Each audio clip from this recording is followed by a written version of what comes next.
Welcome to the Writer's Block, Episode 8, Politics and Comics, brought to you by Gouda Cheese, the cheese that kind of tastes like bacon. I am Rylend Grant, screenwriter, Ringo Award-winning creator of fine comics like Aberrant, Banjax, and The Peacekeepers. The other voice in the dark, the man in the box to the left this time, is David Avallone, comic book writer and screenwriter also. Betty Page and Elvira at Dynamite, Drawing Blood with Kevin Eastman Studios, etc. etc., etc., etc., etc. I believe you have something to plug, Rylend, before we get started. Well, before I start plugging, if you missed our last episode, the Ringo Awards riot with Matt Fraction and Stan Sakai and a gaggle of other fine creators, I strongly suggest you back it on up and check that out. But yes, a few quick plugs before we kind of dive into the meat of this thing. It is worth mentioning that my latest and greatest comic fit is called The Peacekeepers. It is available right now as we speak on Kickstarter.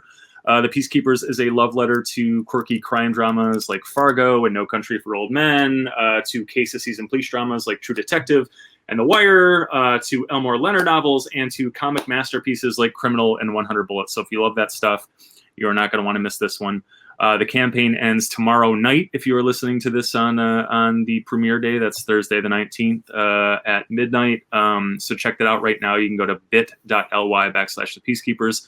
What are you selling today, Avallone? I think it's the last day for the Nightmare Theater Anthology, which I'm a part of. And later today, we will be talking about, with Emily Flake, the Clinic Escort book done by A is For, which Emily is the editor of and contributor to, and definitely selling that to the people. But let's get to our topic. We shut down our little show for a couple of weeks, knowing that the eyes of the world would be on the election. I know I was just refreshing the Pennsylvania vote count and not paying attention to really anything else in the world. But that got us thinking about the intersection of comics and politics, and in particular, the use of comics as a political tool to deliver political messages. And I honestly don't think we could have anyone better to discuss that than today's guests, Lalo Alcaraz and Emily Flake, who I will now bring in. There's Emily. Nice mask. Wow. Oh, wow. Nice. Incredible. That is a good look. Yeah, I like the soul. Now that being the only one without any facial. The soul patch is incredible. It had a nose, but we took it out because it looked like Super Mario. So, oh wow, that's incredible. Super homey, you know? Super Mario COVID. This is actually all new. I never have facial hair, and I'm sitting at home. In my own filth all the time, and it kind of grows, and then every once in a while I blink and 2 weeks has passed and I have facial hair. So I knew I was going to be broadcasting today, and so I cleaned it up a little bit, but it's like I have a nice like William Riker going on right now. I kind of want to little get like a Riker lean going on. True catalog right now. Nice. Yeah, I only do podcasts so that I will shave. That's literally it's the only point in doing these is so that I can look like a human being every once in a while, because I go from unshaven to old Prospector Joe really, really fast, and it's not my gold. It's not a great look for me. Emily, tell us a little bit. You're welcome. Tell us a little bit about yourself, Emily. I'm a writer. I'm a cartoonist primarily for The New Yorker. I am the author of a couple books, Mama Tried, which is cartoons and essays about parenting, and That Was Awkward, which is about awkward hugs, which came out last year and kind of immediately became totally obsolete. Yeah, that's about that. I am starting a humor writing residency for women in Pennsylvania. That's exciting. And yeah. Where in Pennsylvania? Williamsport. So pretty much right in the middle. I do not know it. I have spent some time in Pennsylvania, and that's outside of is that near Gettysburg? It seems like that would be middle-ish. No, that's a really good question. My Pennsylvania geography is not awesome. I can tell It's a you large It's state. going to get better. it's very large. Yeah. Yeah. I don't know if you're a Little League guy, but it's the home of the World Series of Little League. Nice. Oh, wow. Nice. And Lalo, tell us a little bit about yourself. I'm here trying to stop the sun from blinding us here. A second. Please I know the lighting is Zoom lighting is a whole thing. It's not working. My thing's about to collapse here, but anyway, it's a nice dramatic slash across your shoulder. It's very very Star Trek 60s lighting there. Dramatic. But yeah, tell us a little bit about your thing. Sure. I have many things going on. I'm primarily editorial cartoonist for Andrews McNeil Syndicate, and I do a daily comic strip, La CUCARACHA. It's been going for only about 17 years. Dwindling amount of newspapers, but it's there, including the LA Times. I also work at Nickelodeon on a show called The Casa Grandes. I do consulting work for Hollywood. My biggest project was Coco, where I got to be a cultural consultant for that and do a voice, which is really cool. Nice. Because they send me checks. And then I'm writing a couple of shows for a couple of companies, and hopefully going to be selling them to bigger companies soon. That is always the plan. I remember La CUCARACHA in the weekly. Yeah. Was it weekly then, or was it a daily that we were only seeing weekly in the weekly? Yeah, no, it was LA Weekly, LA, and the US used to have a lot of great alternative weekly papers, and I remember. Their shells or of themselves, or they have gone. But in 1992, that was my first regularly published gig in LA Weekly. It was the glory days. I was there for a long time. I was there along with Matt Groening. I was going to say you and Matt Groening. I think he's the only one that was longer there than I was. Maybe Linda Berry, but Matt Groening was there the whole time doing Life in Hell. And I used, and then my run ended when I saw Matt Groening interviewed about, well, I'm going to end Life in Hell because the LA Weekly just dropped it, and I said, "Oh crap, that means I'm out too," because there's not going to be any comics, and sure enough, that was correct. So it was a good run. So to kick off. At what point did you guys connect comics to politics, like in your evolution as an artist? Is it something that was always there from the beginning? Is it something that crept in over time? I don't know that I would consider myself a political cartoonist per se. I mean, I think, except insofar as the personal is political, right? And my work is pretty personal. But I think even as a kid, being aware of comics and being a huge comics fan, I always, was aware of and interested in the political angle to them, even if it wasn't overtly political, like stuff that was more like social issues, et cetera, et cetera. So I think it's always been sort of a part of my understanding of comics and myself in that galaxy. And Lalo?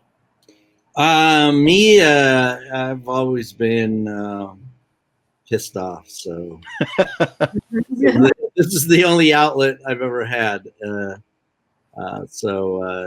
It started from, I grew up on the border in San Diego, in Tijuana, Southern California. So southernmost California. And so I grew up not seeing myself on TV, but watching dubbed over American shows in Spanish.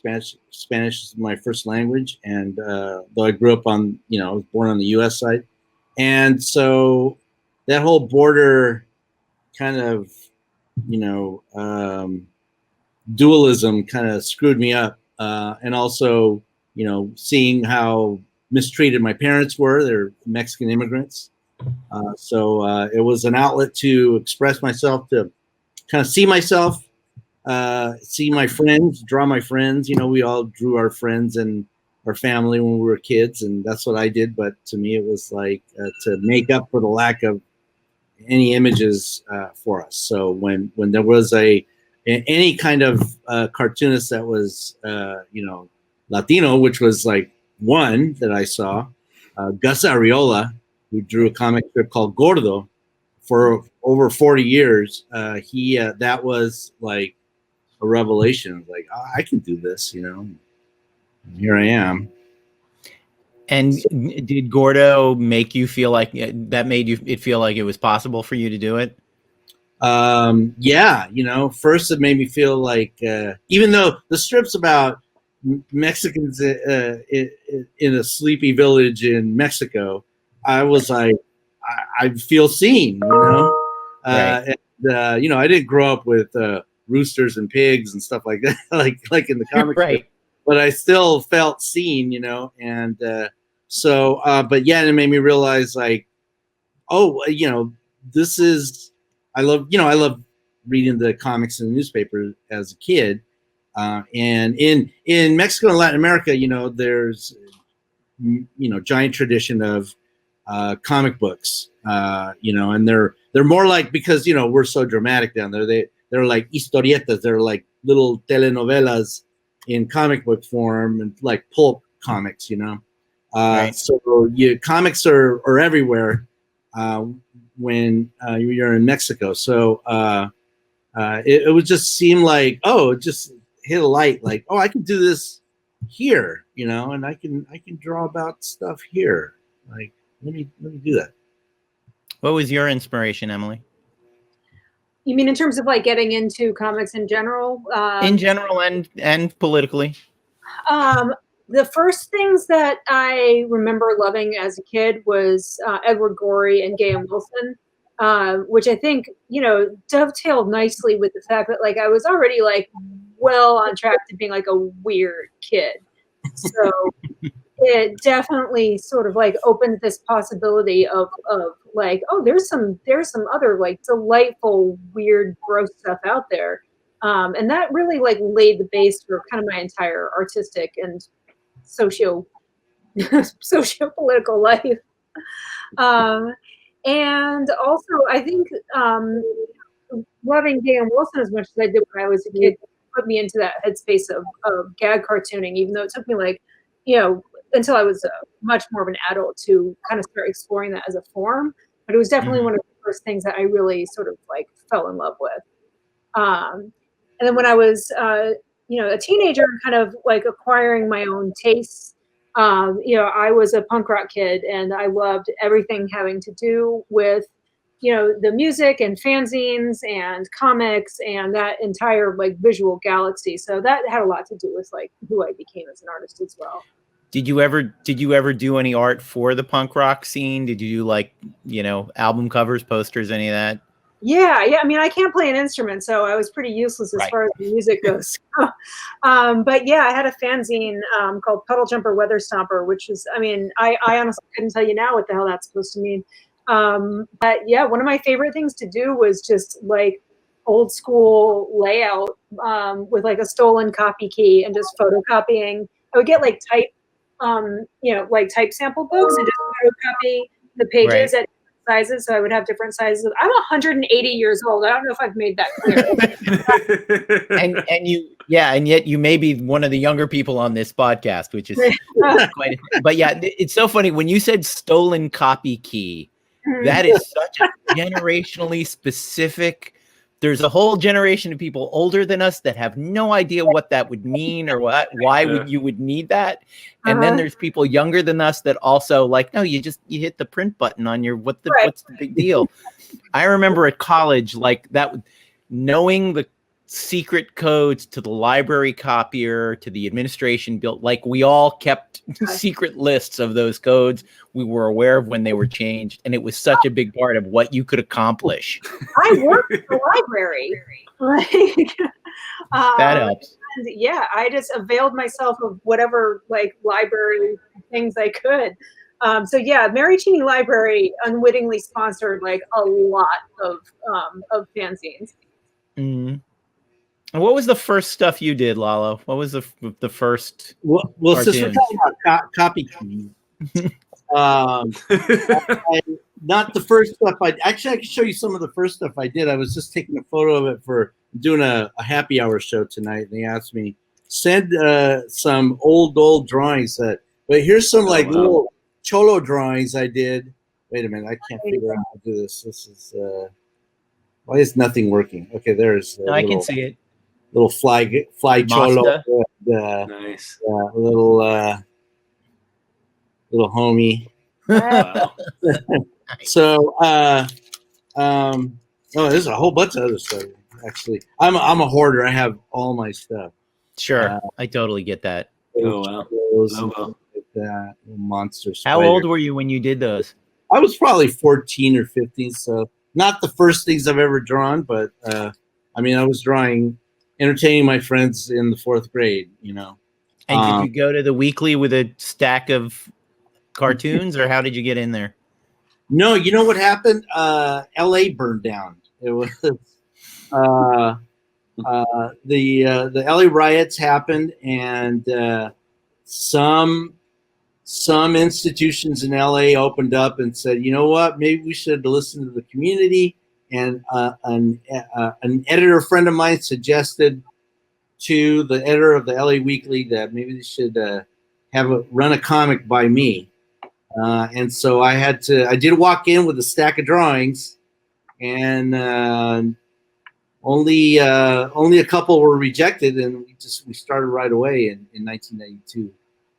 And I actually have, I'm telling you, I've got everything. I'm sorry, you have to look close up at my armpit, but I have. This is an old one from the LA Weekly. I want to see. Oh yeah. I have back, when you used to ink on like paper. But this is one of my famous, well-known pieces that I did that usually generated that kind of recognition that you want from the audience. People are like, when did you meet my dad? This is like exactly a picture of my dad. Yeah, and it was untapped territory. No one was doing that cartoon.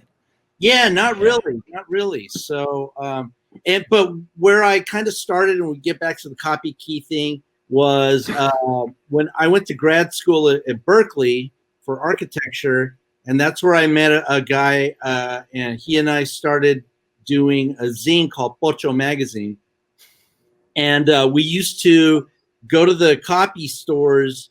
One in particular in Berkeley, right next to campus, where Mexicanos worked, and they were all from Puebla, Mexico. And we would just give them a swag T-shirt or a couple copies of a calendar or magazine, and they would just let us publish Pocho Magazine.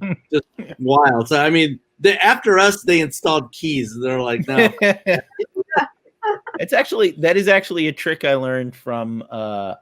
Apprenticed is probably the wrong word, but I worked for a semi-famous exploitation film director named Andy Sedaris, and he shot very rarely in Los Angeles. And one of the things he taught me is that any small town can be completely taken over with about 5 T-shirts.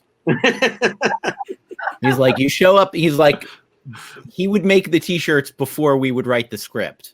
Like, we'd get a title, he'd make T-shirts, and I'd say, why are we making T-shirts? He's like, when we go on location, I swear to God, 3 T-shirts and a picture with the leading lady will get a fire department to close down 20 city blocks for you anywhere outside of LA County. And I'm like, well, that's probably true. And that's, more. I'm just imagining like Pueblo, Colorado, everybody walking around in hard ticket to Hawaii T-shirts or something like that. That's pretty much a lot of law enforcement all around the Southwest have T-shirts from those movies. I don't know if that's a good thing or a bad thing. Yeah, Emily, how did you?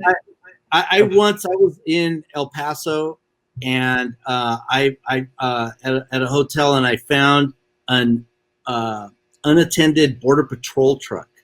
So I put one of my cartoons on it. I wish I had it to show you, but it was Geronimo, and he's saying like, "Show me your papers," right? He's got his Geronimo's got his rifle, and well, here who comes out of the hotel but like 6 linebacker size Chicano Border Patrol agents. They're like, "Sir," and I'm taking photos of this. I jacked their truck, and they're like, "Sir, what are you doing?" and whatever, right? And they were at a conference, I guess, Border Patrol brutality conference or something. And so I was working on a show at Fox called Border Town, and I said, "Hey, do you guys know Seth MacFarlane?" They're like, "Yeah, man." I go, "Here's some buttons from Seth MacFarlane." So I didn't get deported or beaten that day because of swag. This is very helpful. I feel like you could do a whole podcast around swag saved my life.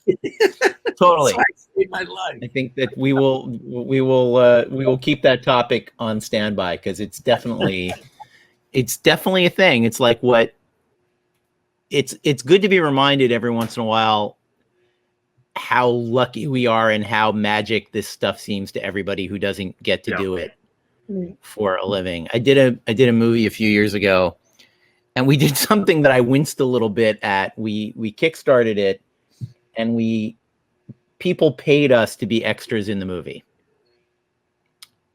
They wanted to be a part of it. They wanted to support the movie, and for $200 or something, you'd be an extra in a movie. And I felt a little bad about it until a day came to shoot the scene. And those were the happiest people I have seen on a movie set in over 20 years, in over 30 years. They were thrilled. It was magic. It was exciting. And I was like, well, they got their money's worth. As exploitation goes, it's a win-win. There are worse ways to do it, certainly. When one of my partners suggested, I was like, so wait, where people are paying us to work, that's like against every... But it's like, no, they're paying us to hang out for a day on a movie set and be excited. And the hard work we made them do was cross left to right, please. Great, thank you. So it wasn't too terrible, but funny stuff. Emily, how did you get started at New Yorker? How did you sail in there? So, man, it's such a boring, prosaic story. But basically, like, any chump can walk in off the street and, show their portfolio and their ideas and stuff. So, like, about 12 years ago, I was one of those chumps. But basically, I had a strip that ran in a bunch of alt weeklies, too. And, yeah, to get back to the alt weekly thing a little bit, I also very much miss alt weeklies for so many reasons. But I had a strip called Lulu 8 Ball, and I became friendly with Drew Jurnovich, the cartoonist at the New Yorker, and he was like, "Hey, if you ever want to bring in, some stuff to show Bob being Bob Mankoff, the editor, of course. He was like, just let me know, and I'll make sure that I go in that day so you don't feel like you're, alone there." So I started submitting every week, and after about, I think, 8 or 9 months, they finally bought something, and I was like, "This is it! This is amazing! I'm famous," and I'm not famous, but I have since sold them more cartoons, so that's nice. Yeah. There's an expression in the comic book industry that's comic book famous, where you can walk down the street in complete safety. But in my case, there are easily a dozen people who think I'm awesome, and think I'm famous and think I live in a mansion because I write comic books, which is hilarious. And I don't want to tell them what my page rate is because I'd hate to see them cry.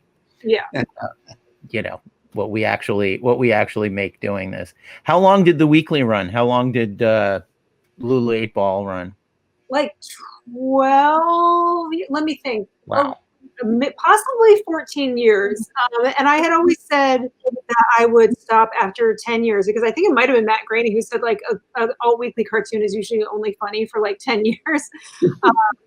But I kept it going for longer than that. And I stopped when it dwindled to the point where it was only in like, I think 1 or 2 weeklies. The Baltimore City paper, which is where it started, had kind of like been bought by the Sun and became kind of a sad shell of itself. So I was basically, I was literally making $10 a week off of it. And I was like, I don't want to resent doing this. And so I pulled the plug kind of shortly before the Baltimore City paper gave it the ghost for real anyway. So yeah, it was a sad decision. But you know, it's just the whole alt weekly thing in general is a sad state of affairs. Yeah. No, I remember when the New Times died in Los Angeles, and I was like, oh, this is sort of the beginning of the end of something. Yeah. And now the weekly is, you know, a quarter of the size that it used to be. I mean, I don't know if that's because some of the sex ads are gone from the back. Yeah. You know, it's funny, you know, our magazine is supported by trafficking. Hooray! So that's nice. But that sustained me for a while. Right. Yeah, no, I know. Money off trafficking one way or the other. I'm not too uptight about it. No, I got into an interesting discussion with some colleagues about I think we were talking about the season finale of Mad Men, and they're like, advertising's not art. Advertising can never be art. It's impossible for advertising to be art. And I was like, we are all of us selling Coca-Cola on one level or another. The question is how much good we are able to do as we sell Coca-Cola. That's all.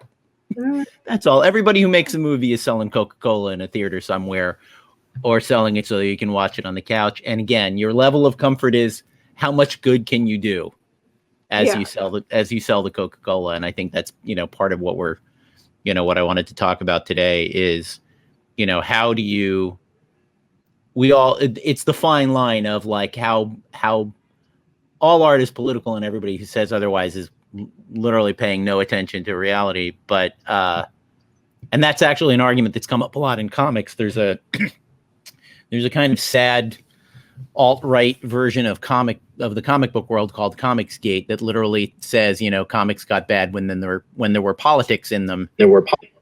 And you want to show that, you know, everybody shows them the cover of Captain America #1 where he's punching Hitler in the face a year before we entered the Second World War, going, seems a little political, punching a foreign leader in the face that we're not at war with.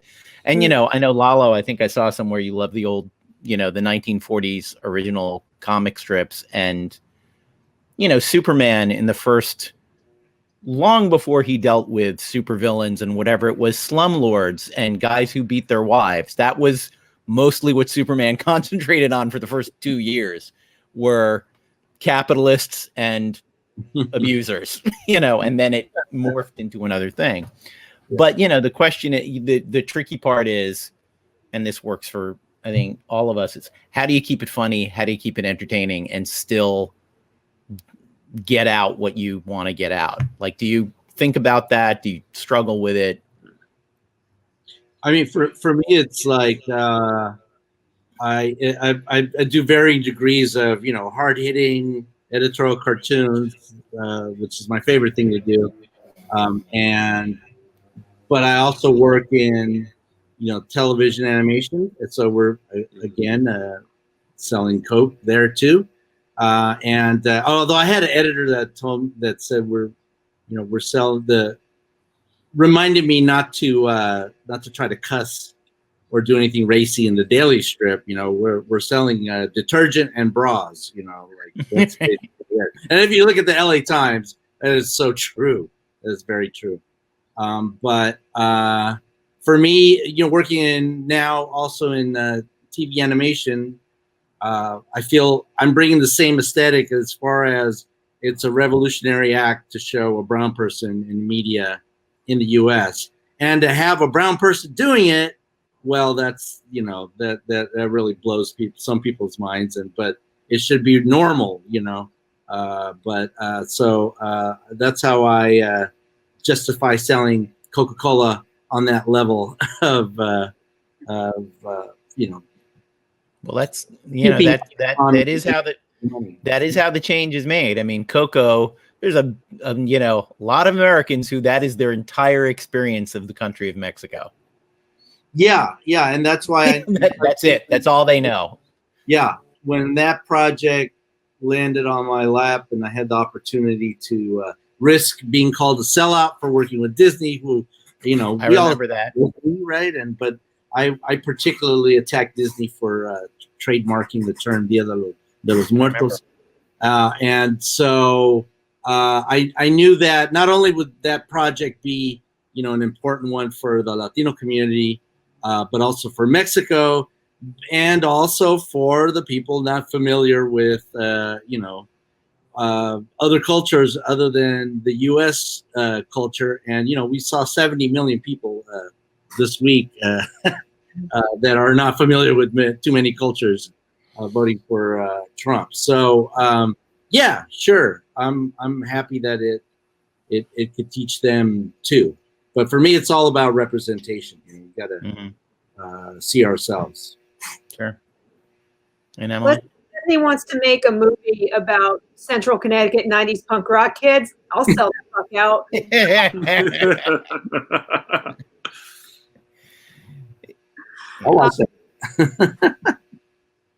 I'm sorry, I interrupted you. Oh no.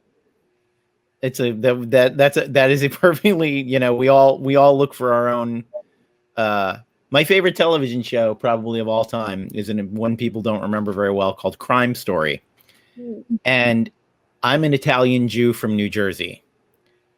As much as I have the white skin and I can survive a routine traffic stop pretty easily all over America, Italians on television, Italian Americans, are sexy idiots, usually 99.999% of the time, or criminals.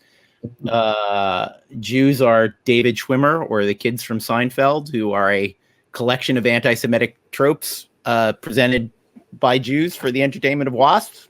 Fantastic. I'm glad we all made a lot of money there. But Crime Story had Italians and Jews in a heroic light.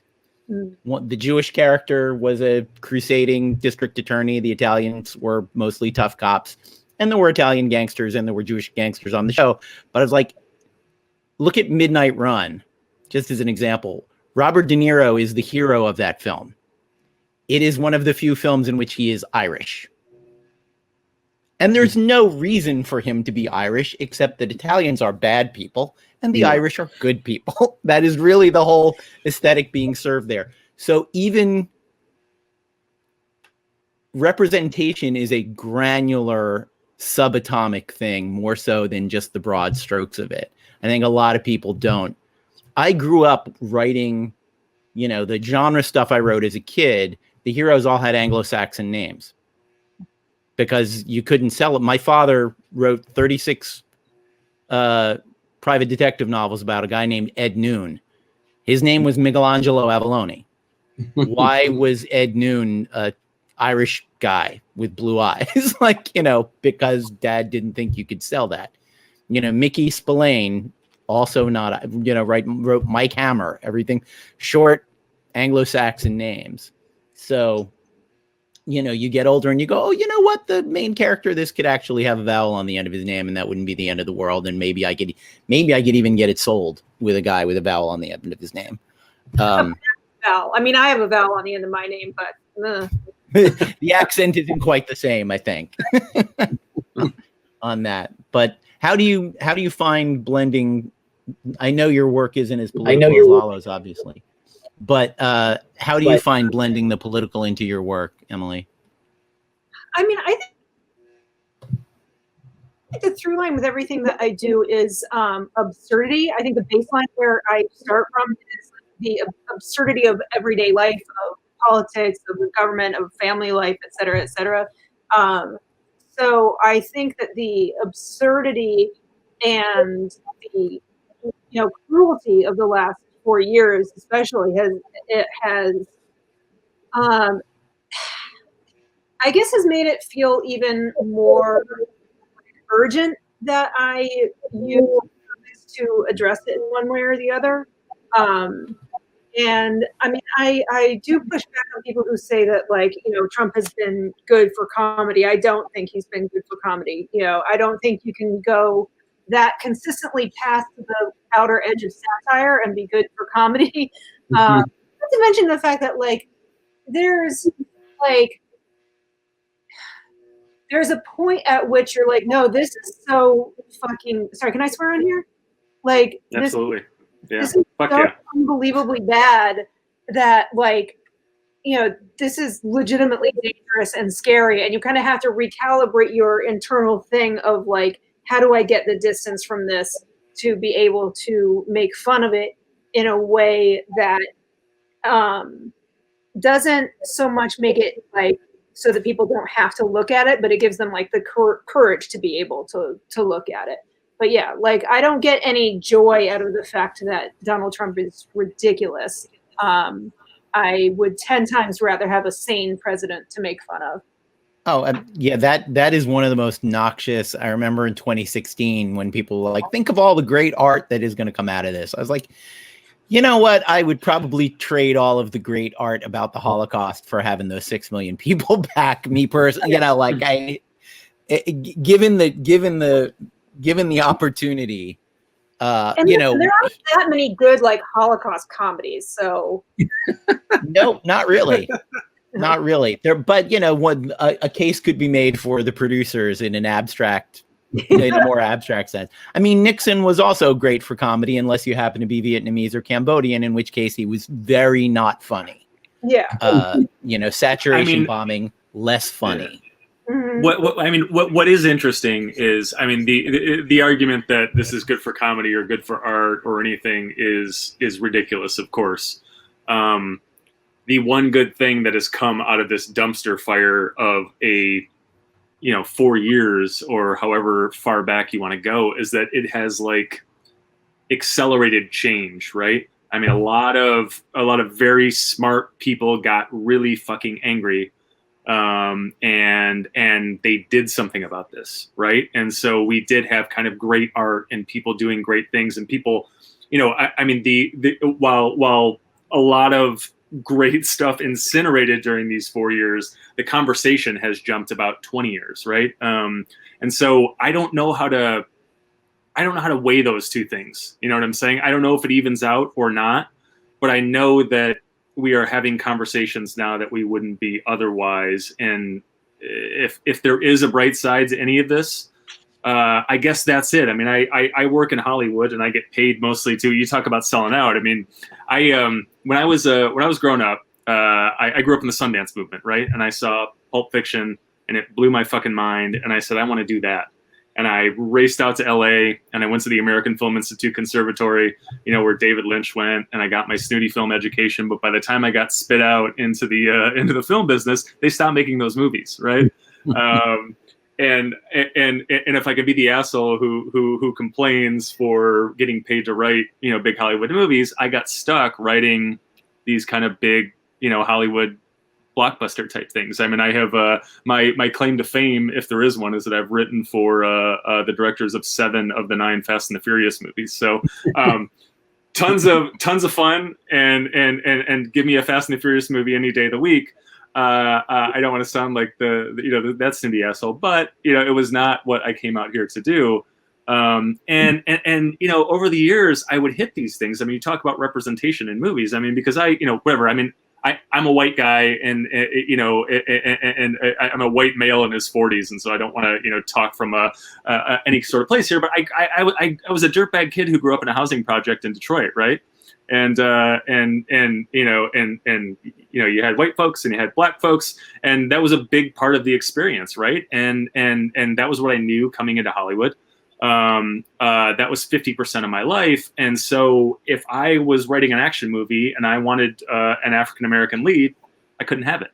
You know, my agents, my managers would say, well, you could write that, but then there are 2 or 3 actors we can go to. You know, if you make him a white guy, then there are 60 guys we can go to. So let's do this. And then if you want to make your protagonist a woman, you know, and so I dealt with that, you know, just from a writing standpoint for 15 years, right here in Hollywood. And the, you know, the amazing thing that seems to be happening now, and we still have a long way to go, is that, you know, there is now, people are actively on the hunt for for films like those with an African American protagonist, with a Latino protagonist, with a female protagonist.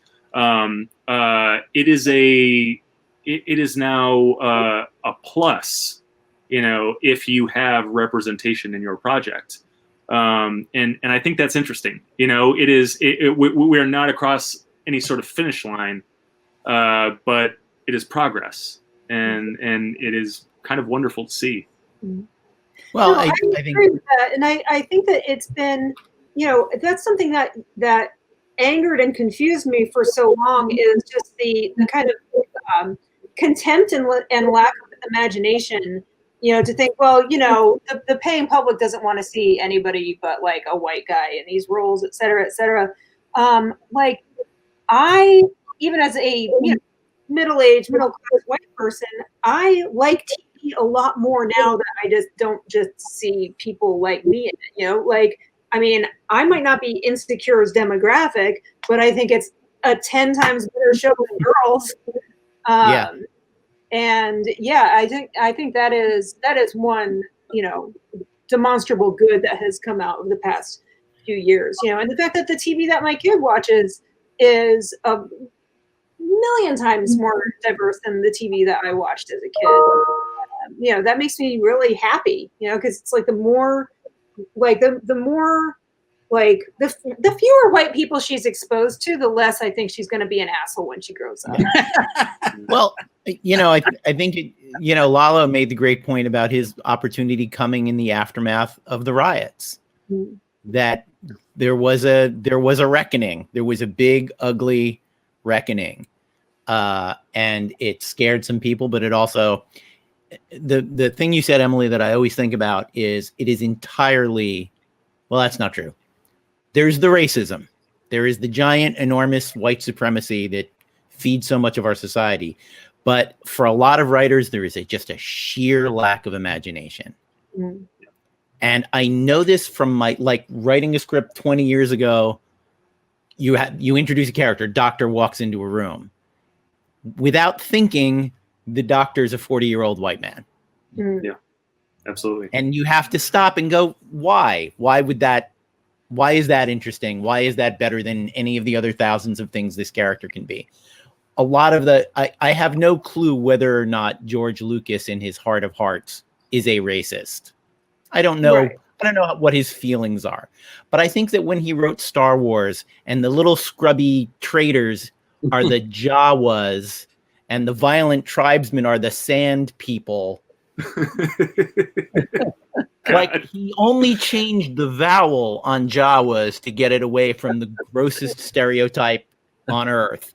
And sand people, woof, and again, but there's the racism, and then there's an incredibly lazy writer going, this takes place in the desert. Who lives in the desert? Well, and then also said lazy writer has shackles on, put on them by the Hollywood machine. Sure. I mean, you can try and push against that, and until very recently, it was not.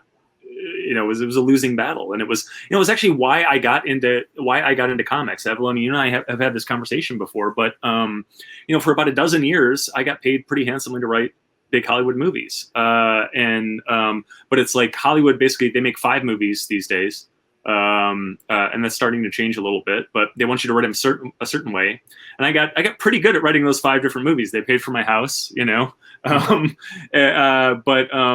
after about 12 years, I was like, I don't know if I can do this for another 12 years. Like I was miserable, to a certain degree. And I had my dream job, when I was a kid, I said, I want to make movies, and I was getting paid to make movies. And every day in Hollywood, a bus pulls up and a couple of hundred people get off of it and say, I want to make movies. And most of them end up back on a bus a year or 2 later, and they end up, back home driving a tow truck or whatever.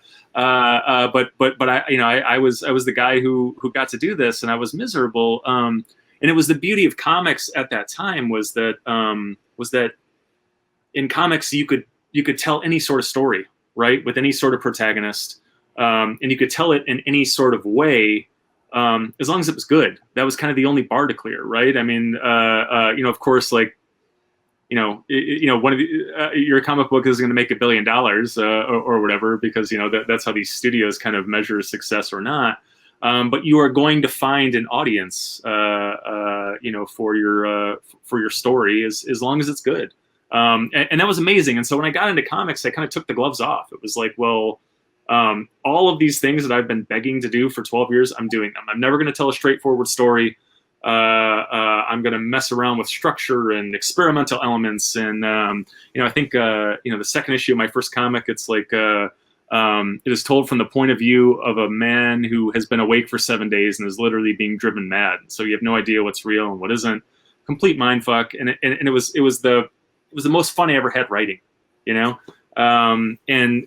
so all of those things were possible in comics. And that was what was really interesting to me. And I guess what I would say is that, I don't know if film will ever get there, but we've taken a big step in that direction just recently. And that's cool. I'm excited to see what's next. Do either of you guys ever get pushback on your editorial stuff, or on,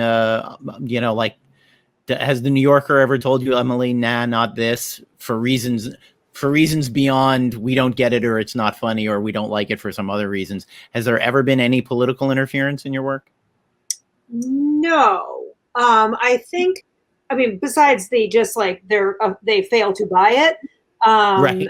The only ultimate insult I've ever got was Bob Mankoff told me to stop drawing people so fat. Fat shamed in your comics by Bob Mankoff. He's a skinny fish. So, but yeah, no, not from like the editorial side or anything like that. And I do some work for the Nib as well, which is a much more like political publication. And yeah, same. They've never been like, oh no, you don't. Like, they've never given me any pushback in terms of like content or anything like that. I've done stuff that people have done that like Twitter didn't like, but like my editors have never pre-Twittered me. Right. Twitter is a whole other political discussion. If Twitter doesn't like it, you're doing something right. I think that's a good rule. And Lalo, how about you? Did the Weekly ever reject anything? Has the Times rejected stuff? Well, the week, I barely had an editor at LA Weekly. Really, it was great. So isn't that wonderful? Yeah, we were cool. They wouldn't even ask like, what does this mean in Spanish? They just trust me, And Times, I don't interact with the Times. I interact with my editors at Andrews McNeil, and they're like, sometimes I feel like they don't even read the script, but they're good at the grammar and typos. And that's good. Yeah, and then, sure, I get lots of pushback from the public all the time, and there's you may or may not know, but Latino journalists, if you have the Spanish surname, even if you're just reviewing tacos, you will get pounds of hate mail from very dedicated racists whose like their life mission is just to hound you to death. So I've always had those guys after me. So I don't ever talk about my family. People don't know where I live. I have I have stage name, pen name, perform also. So I have lots of death threats and stupid, 99% stupid shit, but right, that 1%, got to keep a step ahead of that asshole. Yes, I had my life threatened on Twitter yesterday by a guy in Phoenix, Arizona, and I was like, it's only an 8-hour drive. Good luck. Good luck to you, fella. Drive around Hollywood, see if you can find me. Incredible. Emily, I assume you also get the occasional death threat, etc. I don't know that I've ever gotten death threats. I made K-pop stands mad at me, and that's dangerous. That is very unsettled. dangerous. Especially because I genuinely didn't mean to. I had a daily for the I did the daily cartoon on the New Yorker site, and it was after they managed to like troll the buying all those tickets for like the Trump rally and then never showing Right. up. Baller move on their part. So I did a cartoon of a couple saying like, hey, maybe maybe the K-pop stands can get to work on a vaccine. It's a great joke. Compliment. Nice. They did not see it as a compliment, and there was like for about 2 days, my mentions were just a disaster. So yeah. How did they? I Did they? don't think she means this as an insult, you guys. Did they interpret that as they weren't doing enough to stop COVID? Like I'm trying to figure out. I'm trying to parse what the insult would have been. I still am a little confused as to why the way it did. Like they were like, we're more than just K-pop stands. I'm like, there's nothing to imply that you aren't. I don't understand why you're angry. Yeah. This may be a function of my age or race, but dude, what the fuck? The very first dumb argument I got into on Twitter, I remembered it because it was so incredibly stupid. I retweeted someone's joke about that guy Dan who writes the religious thrillers, Dan Brown. Yeah, I think so. Da Vinci Code. Someone made a joke about Dan Brown's next novel being The Pope's Sleep Number. So, right, you laughed. The three of you laughed. It's a solid joke. Nice. It's a solid joke. I retweeted it, and some guy came back at me for hating Catholics. Oh wow. And I was like, no, I hate Dan Brown. You've completely misunderstood the subtext of this joke is that those are terrible books about stupid concepts. And have whatever one feels about the Catholic Church, that does not enter into the universe of that joke. Yeah. Unless it's unholy that he sleeps on a Serta. I don't know what or whoever makes the sleep number bed. I can't even remember right now. Very, very, very stringent rules about what mattress the Pope may and may not sleep on. But it just was such a great signpost of like, this is how batshit what you're going to get back from this world is. A complete misunderstanding of everything on every level all the time. And you just have to, I only survive on there by managing my settings and seeing virtually nothing anyone says to me. That's right. I only see, it's funny. The trolls haven't quite figured out that you can set your tweets to you only see notifications from people who follow you. Mm-hmm. So I set that up, and now I set that up a few years ago because I got the attention of Nazi Twitter, which was fun. Yeah. I retweeted a thing a guy said about a friend of mine in Germany said a thing. We have a saying in Germany: if you have one Nazi at a dinner party with 12 people, you have 13 Nazis at a dinner party. Which is harsh, but I think fair. If you didn't throw the guy out in the driveway, you are humoring a thing that should not be humored. And I also made a joke once that was, if you say, I hate Nazis, and the person you're talking to says, define Nazi, you are talking to a Nazi. They really didn't like that. And even like a lot of the like far left, like political definitions are important. It's like, no, they're, in the case of Nazi, dude, they're seriously not important. Like we all know what we're talking about. It's not a complicated political ethos. It's that really simple. Has not gone well. Yeah. So that one made me have to like lock down my profile for a few days as the Nazis swarmed me a little bit. But I've never pissed off, not really pissed anyone off with a comic or with a movie or anything. And in fact, I print I print an email address that I read in the back of all my comics, so they can reach me pretty handily if they have complaints. But so I haven't done it for about a year, but for a while there, I had it was an Instagram account where I was writing micro poetry, which sounds like completely bonkers. It was called Skeet Ulrich Owes Me $37. It was written from the point of view of someone who was trying to get his $37 back from Skeet Ulrich, but it was really just a bunch of kind of crazy micro poems that would fit in a single Instagram box, right? And a couple of thousand followers, like nothing too crazy. It was just something I did in my spare time, mostly to kind of warm up. And you know, good response here, good response there. But at some point, the poem of the day, it was one line. It said, "Old white men are stupid," all caps. And that set off like a fire. I mean, it was like I have never gotten more old white men are stupid. I've never gotten more messages about, and mostly it was old white men.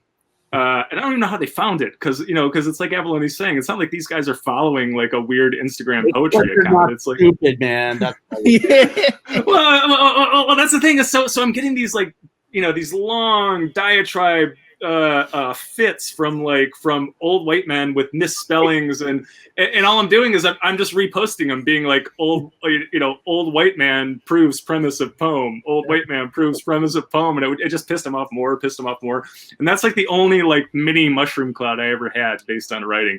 Old white men are stupid. That was It is the thinnest of possible skins.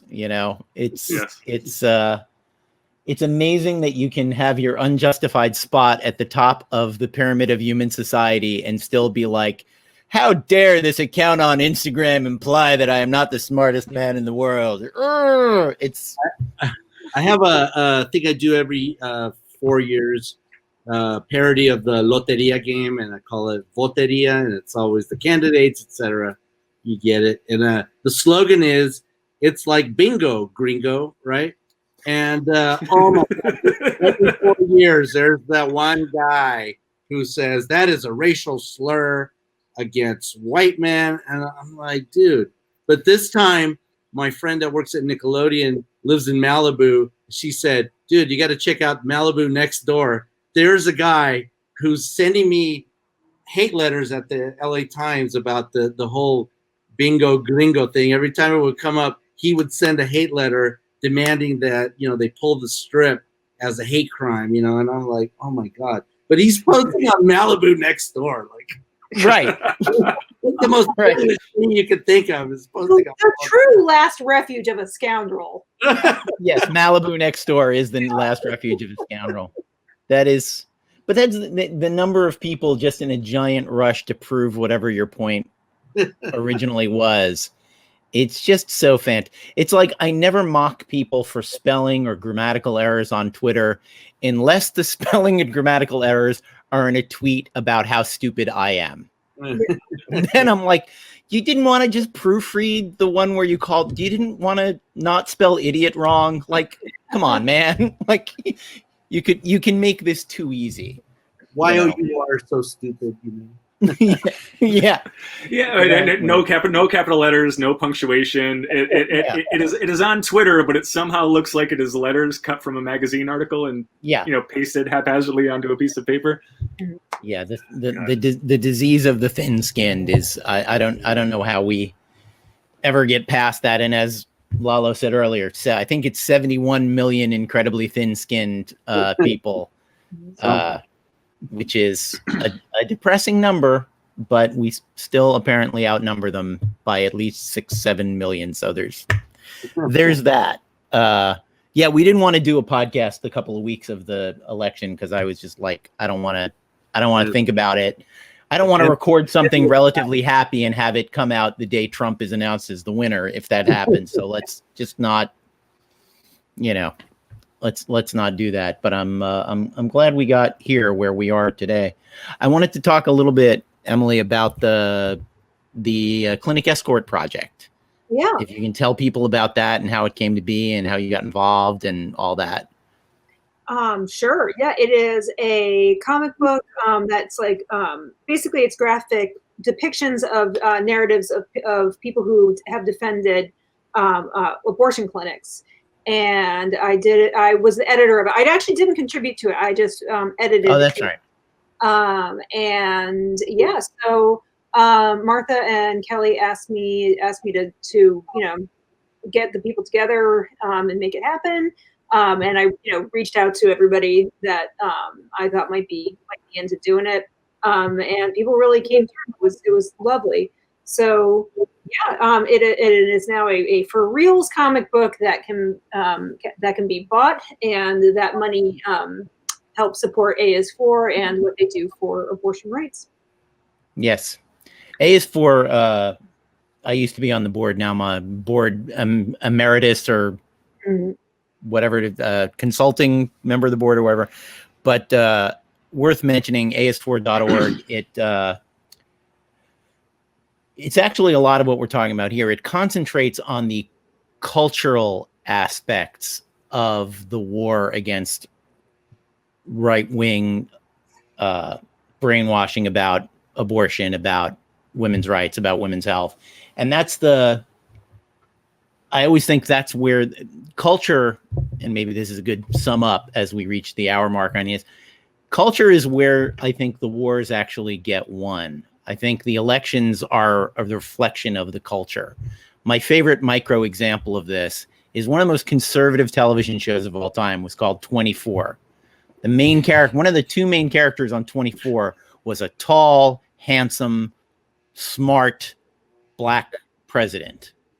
It preceded there were 100 episodes that every conservative in America watched before 2008. And I think on some level, for some people, it planted an idea in their head of a thing that was possible and that they would be okay with, that maybe they might not have been okay with from just Morgan Freeman and Deep Impact. Maybe they needed 100 hours of Dennis Haysbert being smart and reasonable and heroic. And I think a lot of what we do, subtly or with a sledgehammer, depending on our mood for the day, is to present that. And, a lot of times you're going to be preaching to the converted, and that's fine. I have a thing coming out. The Kickstarter ends today, actually, called The Omega Ma'am, in which Elvira, the Mistress of the Dark, goes into a coma during the early COVID period because she overdoses on hairspray.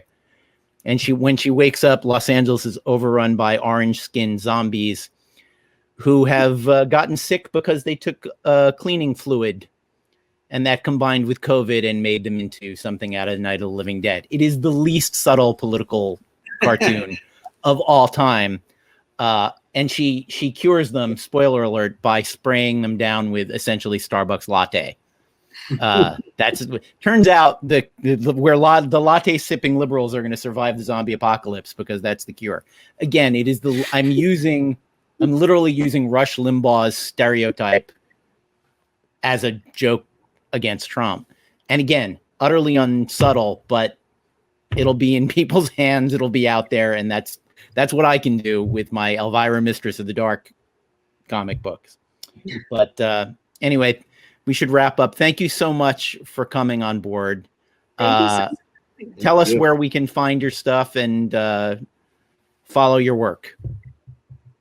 Lalo, go ahead, Emily. I am at emilyflake.com, EMILYFLAKE. I'm on Twitter at emilyflake, and I'm on Instagram at eflakeagogo. Lalo? I'm on the internet so much, I'm probably on Emily's Twitter. But yeah, I'm all over everywhere, and Instagram, Twitter. Just Google my name, and gocomics.com has my comics and my La Cucaracha and editorial, and my humor website. Looping along, it's pocho.com, POCHO, and you can catch me at one of those places. Try to catch me. Okay. And Rylend? Well, you want to tell people where to find you before I sign off on everything? Sure. DavidAvalloneFreelance.com has all of the buttons to all of the things. I like to keep it simple like that. Keep it simple, stupid. And I am Rylend Grant. I am on all forms of social media at Rylend Grant, RYLENDGRANT. I always spell it because it's not a real name. My parents just kind of drunkenly arranged some letters and saddled me with it, and so nobody gets it. My books, Aberrant and Banjax, which happen to have a political slant, are available at fine comic shops everywhere and via Comixology and Amazon and all that. My crime drama, The Peacekeepers ends tomorrow on Kickstarter, bit.ly/The Peacekeepers. That is a small town versus big world sort of thing. Also, sort of pertains to this conversation, I think. So check that out. I think it's a pretty damn good book. If you are watching this broadcast on one of our 3 YouTube channels, make sure to smash that like button, give us a subscribe, tell a friend and all that. If you are listening on iTunes or Spotify or other fine purveyors of ear crack, again, subscribe, leave us a 5-star review, grab your friend's phone and subscribe them. We need every ear on this thing. Thank you so much for joining us. We will be back next week with another fine episode and another gaggle of fine guests. Remember, old white men are very stupid. If you have a problem with that, please learn nothing else from this episode. Thanks, guys. Thanks, guys. Okay. Yeah.